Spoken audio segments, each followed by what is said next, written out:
The Spirit of the Lord is upon me, because He has anointed me to bring glad tidings to the poor.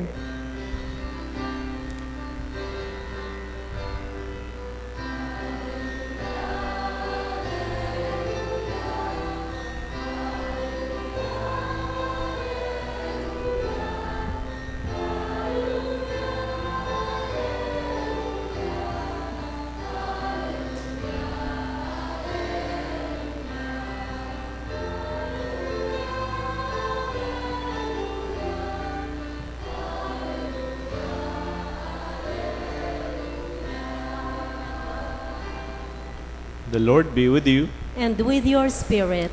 A reading from the Holy Gospel according to St. John. Glory to you, O Lord. A man named John was sent from God. He came for testimony, to testify to the light, so that all might believe through him. He was not the light, but came to testify to the light. Then this is the testimony of John. When the Jews from Jerusalem sent priests and Levites to him to ask him, "Who are you?" he admitted and did not deny it, but admitted, "I am not the Christ." So they asked him, "What are you then? Are you Elijah?" And he said, "I am not." "Are you the prophet?" And he answered, "No." So they asked him, "Who are you? So we can give an answer to those who sent us. What do you want to say to yourself?" He said, "I am the voice of the one crying out in the desert, 'Make straight the way of the Lord,' as Isaiah the prophet said." Some Pharisees were also sent, and they asked him, "Why then do you baptize if you are not the Christ or Elijah or the prophet?" John answered him, "I baptize with water, but there is one among you whom you do not recognize, whose coming after me, whose sandal strap I am not worthy to untie." This happened in Bethany across the Jordan, where John was baptizing. My dear friends, the Gospel of the Lord. Praise to you, O Lord Jesus Christ. In the name of the Father, the Son, and the Holy Spirit. Amen. Good evening po. Good evening to. Sa Greece po, Delphi, sa Greece, mayroon pong temple si Apollos. The ancient temple of Apollos. May nakasulat po dun sa isang lugar dyan, dun sa natitirang bato sa temple of Apollos. Ang nakalagay, "Know thyself." Know thyself. And it is so ancient that it existed even before Jesus and before the philosophers. Know thyself. At alam niyo po yung line na to because maybe the early scholars and the early philosophers went through the temple. Most of them, if you know Plato, Aristotle, and Socrates, these are the great ancient Greek philosophers who were also influenced by this old expression from the temple of Apollos, "Know thyself." Kaya po yung mga philosophy nila, they were mostly dwelling on the essentials of self-knowledge. Ang tanong na sino ako? Ang tanong na pagpapakatao ng aking pagkasarili, to discover myself. Until now, this is a continuous question for every person, especially for the young who are going through their own sense of self. For the young who are still acknowledging their person beyond their friends, beyond family, beyond school, and identification with others. Meron pong isang song. Ang ganda po ng song, ang title niya, "Come What May." Binabasa ko po, parang poem, pero mas magandang song eh. Ganito po, hindi ko po alam kung kakanta na lang ako, no, attorney, patawaran mo. Sabi po nung song, If you know, supportan niyo po ako. Wish I was a child, hold me in your heart. We could love so free, and know we'll never part. But I'm not a child, and wishes are just child play, my love. Now I'll never be afraid of who I am and who I'm not, come what may. Tapos meron pa po, wish I was a bird, I'd warm you with my wings, safe from all the storms you know true love can bring. But I'm not a bird, and wishes can just fly away, my love. Tayo po lahat. And I'll never be afraid of who I am and who I'm not, come what may. Ganda, no? Pinaka-favorite ko pong line yung pinaka-refrain. Now I will not be afraid of who I am and who I am not, come what may. Because I'm already established with my identity. I'm not insecure anymore. I have nothing to prove to you because I know who I am and I know who I am not.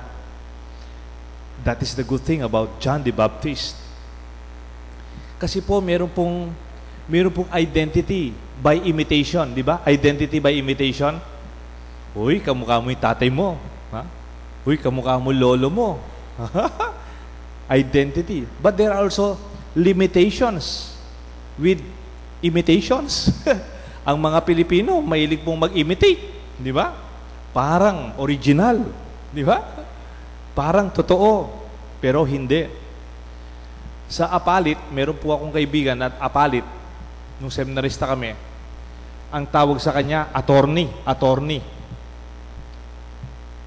Pag makita mo naman po siya, talagang yung tikas niya, parang parating nasa korte. Yan.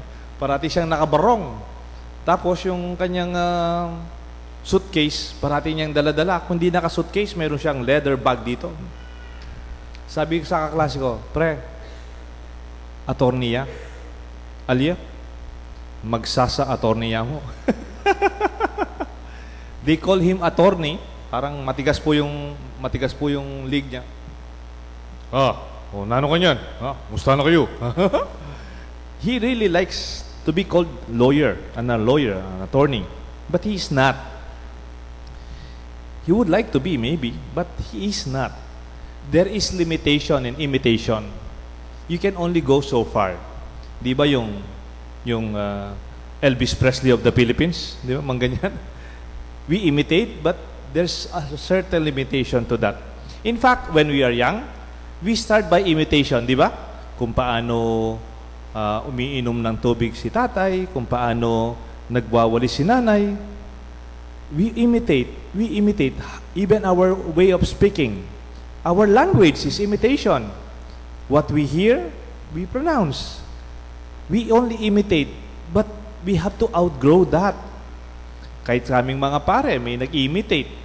Doon sa Mabalacat, may tinatawag na Monsignor. Pagkasabay ko po yun, sa kanya ka magbibless, hindi sa akin. Magmumukha akong driver niya.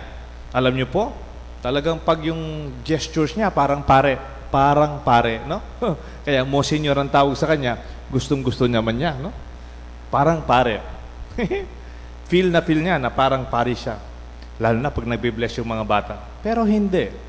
There is limitation in imitation.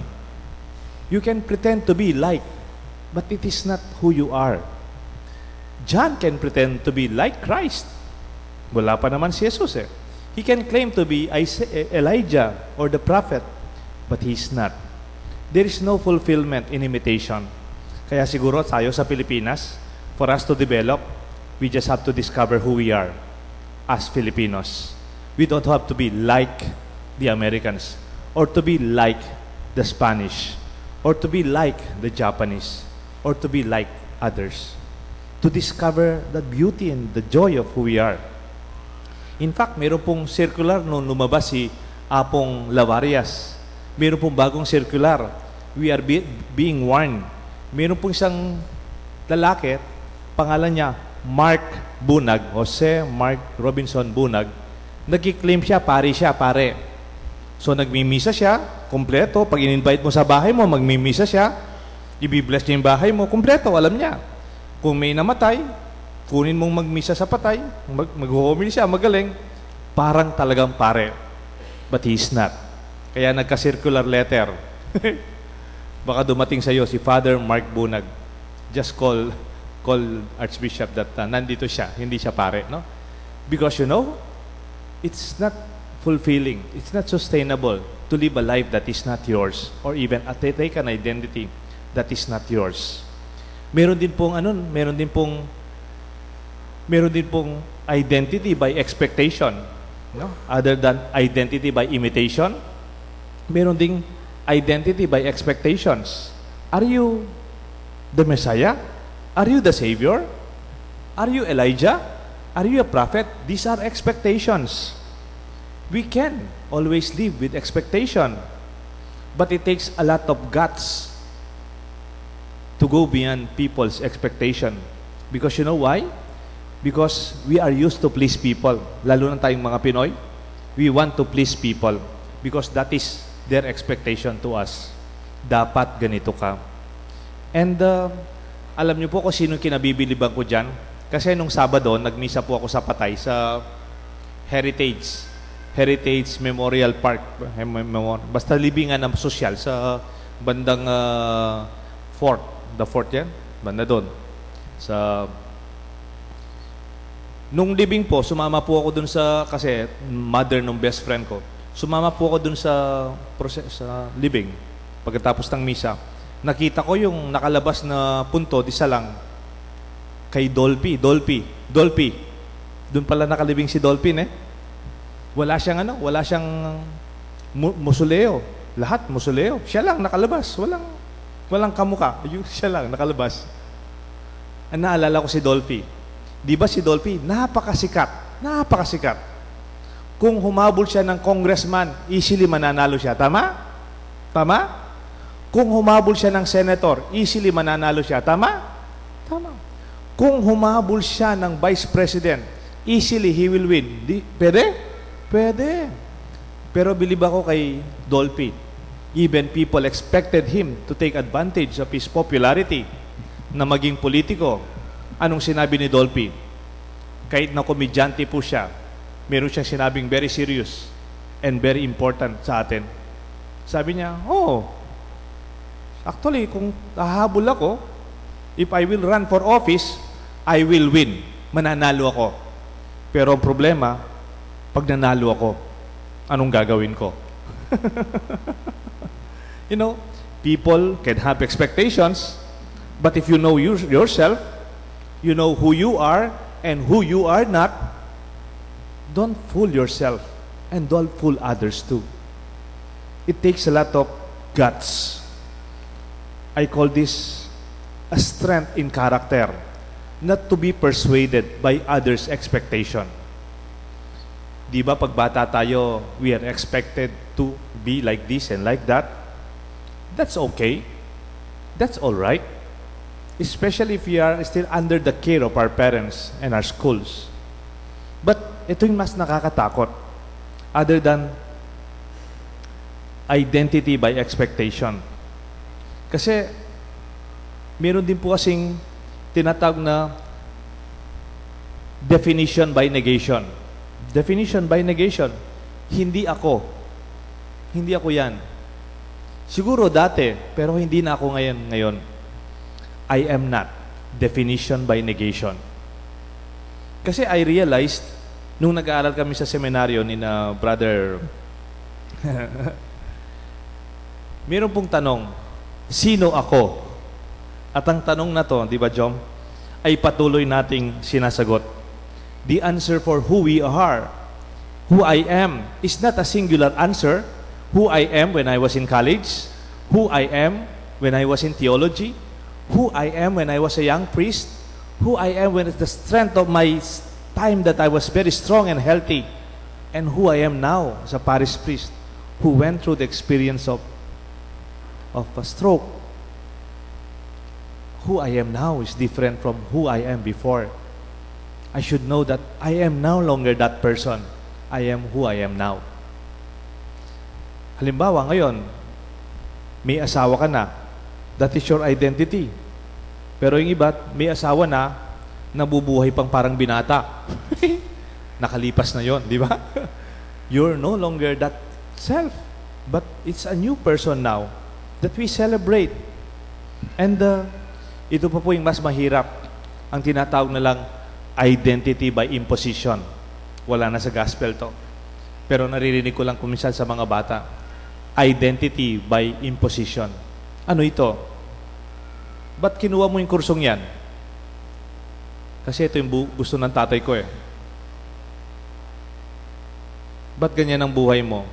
Kasi itong gusto ng parents ko.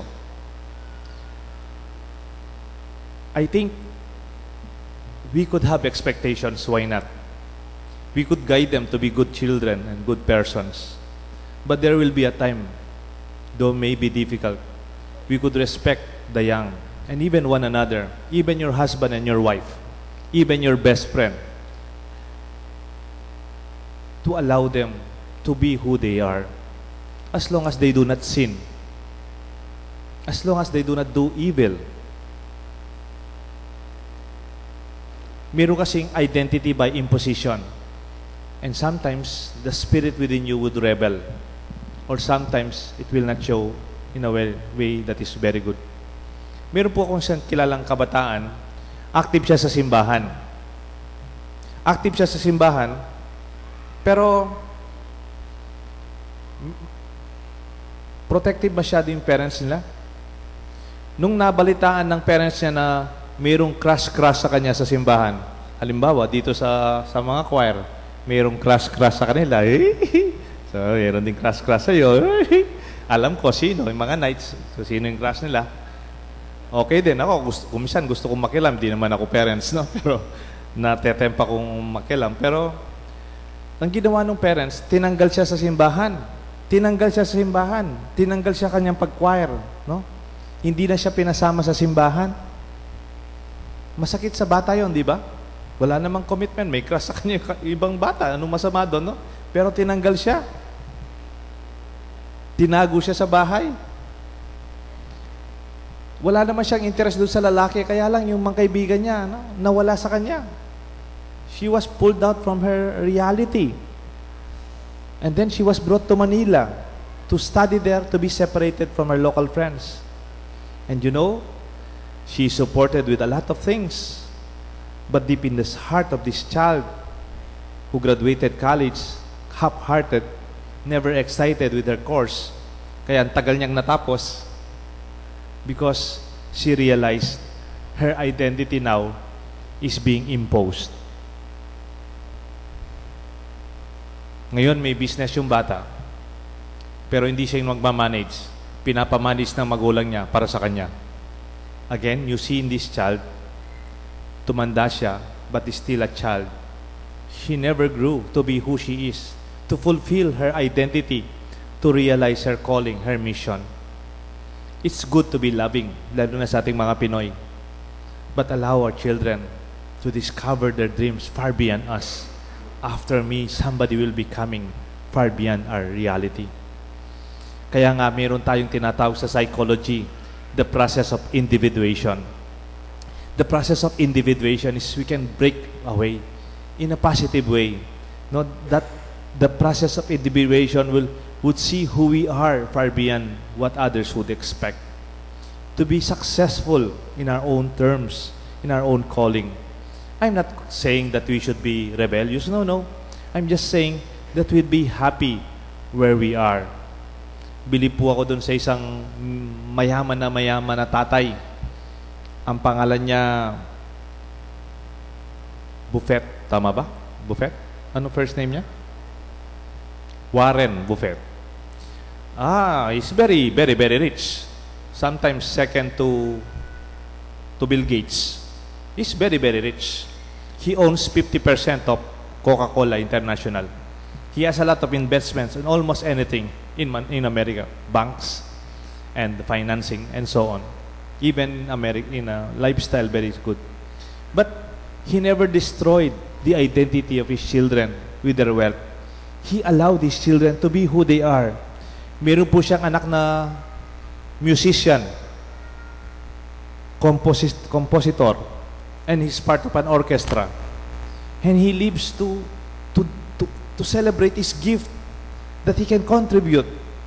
Pwede naman kasi yung anak niya, hindi na magtrabaho, hindi na mag-aral, pwede na. Sa yaman nila. But sabi na, I would not allow my wealth to obscure the possibility of my children to discover who they are, to discover the gift of God, that what they can contribute and find meaning in what they do. This is maybe the call for all of us. The process of identifying ourselves is never one-time answer. It is a continuous process. It is a continuous process that we discover every day, every moment. Who I am now is very different from who I am 2 years ago. Who I am now is very different from who I am 5 years ago. I cannot be who I am 5 years ago. I only could be the person who I am now before you, before my church, before my community, before my family. The reality of my own calling today. Realizing your mission at this age, responding to your vocation and calling, and actualizing your purpose now. Gusto ko lang po magtapos doon sa isang kwento. Meron pong isang agila, yung kanyang egg, na-discover nung farmer. Kinuha nung farmer yung eagle's egg. Linagay niya, sayang naman yung eagle's egg na to, laki-laki niya. Kung naman gagawin kong omelette, sayang, sabi. Ilagay ko na lang dito sa chicken na nag-incubate ng kanyang mga egg, sabi niya. So, medyo nabigla yung mother, malaki yung isang egg. Tapos yung mga 10 egg, maliliit lang. Lumaki, tapos the eagle was hatched. Kasama yung mga chick, no? Yung mga sisiw. Kasama niya yung mga, pero siya, eagle. Tapos po, anong baby na sila, they were scratching the earth. They were looking for worms. They were scratching the dirt. Yun ang trabaho ng mga manok, naghahanap ng ng worms sa dumi. Tapos may nagdaan. May daan na ng eagle. Yung eagle. Na-attract itong baby eagle na kasama ng mother chicken. Kasing laki niya yung nanay niya. Sabi niya, Mommy, who is that? Nakita yung eagle flying. Sabi ng mommy, oh, that's the eagle, the king of the skies. You go scratching the dirt and look for worms. You are a chicken. You know, sometimes we just discover the goodness in you. We don't belong here, scratching for the worms of this earth. We belong to the King of the skies. Our identity is far beyond the details and the small things that sometimes get our attention. May we see our identity so beautiful. We belong to Him. May God bless us all. The Father, the Son, the Holy Spirit. Amen. I believe in God, the Father Almighty, creator of heaven and earth. I believe in Jesus Christ, His only Son, our Lord, who was conceived by the Holy Spirit, born of the Virgin Mary, suffered under